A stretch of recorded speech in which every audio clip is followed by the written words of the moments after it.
शरद पवार गटाच्या विलीनीकरणाबाबत काँग्रेसकडून चाचपणी, राज्यामधल्या नेत्यांसोबत काँग्रेस हायकमांडची चर्चा, सूत्रांची माहिती।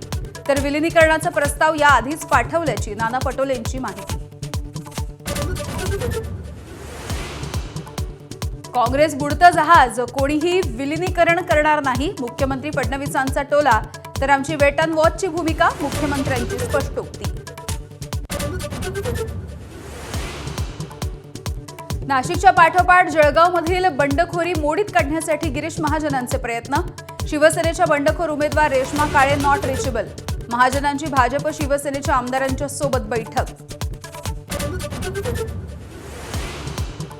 पंढरपूरमध्ये पोलिसांच्या नोटिशीनंतरही आमदार रोहित पवार यांचं आंदोलन सुरू, शेतकऱ्यांच्या कर्जमाफीतील जाचक अटींच्या विरोधात रोहित पवार यांचं अन्नत्याग आंदोलन। नीटचा पेपर सोडवण्यासाठी मिळणार अतिरिक्त 15 मिनिटांचा वेळ, परीक्षेसाठी दुपारी 2 ते 4:15 वाजेपर्यंतची वेळ। तर रफ कामासाठी देखील प्रश्नपत्रिकेमध्येच अतिरिक्त जागा असणार।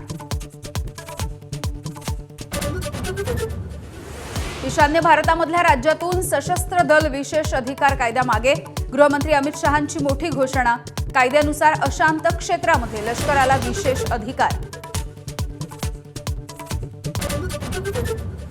काँग्रेस उमेदवार मीनाक्षी नटराजन यांचा अर्ज कोर्टानं बाद ठरवला, निवडणुकीची प्रक्रिया सुरू असताना हस्तक्षेप करण्यासाठी कोर्टाचा नकार। मध्य प्रदेशमध्ये भाजपचा तिसरा उमेदवार निवडून येण्याचा मार्ग मोकळा।